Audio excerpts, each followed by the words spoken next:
స్థానిక సంస్థల ఎన్నికల్లో అత్యధిక స్థానాల్లో గెలిచి కాంగ్రెస్ పార్టీ జెండా ఎగురవేస్తామని వ్యవసాయ శాఖ మంత్రి తుమ్మల నాగేశ్వరరావు ధీమా వ్యక్తం చేశారు. ఖమ్మం జిల్లా రఘునాథపాలెంలో కాంగ్రెస్ ముఖ్య కార్యకర్తల సమావేశంలో మంత్రి తుమ్మల పాల్గొని మాట్లాడారు.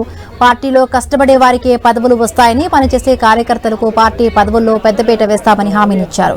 దేశంలో ఎక్కడా లేని విధంగా కులగణన చేసిన దమ్మున్న నాయకుడు రేవంత్ రెడ్డి అని అభివర్ణించారు. దేశమంతా పాదయాత్ర చేసి కులగణనకు ఆలోచన చేసిన నాయకుడు రాహుల్ గాంధీ అని కొనియాడారు. ఎస్టీ వర్గీకరణ చేసి మిగతా రాష్ట్రాలకు తెలంగాణ ఆదర్శంగా నిలిచిందన్నారు.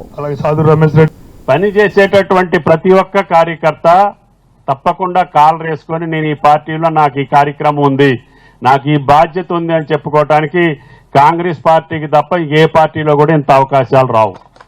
కాబట్టి దయచేసి ఎవ్వళ్ళం కూడా తొందరపడాల్సిన పని లేదు, తొట్టుపాటు పడాల్సిన పని లేదు, కంగారు పడాల్సిన పని లేదు. పార్టీ అధికారంలోకి ఉంటే అందరికీ పదవులు ఉన్నట్టే. దీని ద్వారానే రేపు మీ అందరికీ పదవులు వచ్చే అవకాశం ఉంది.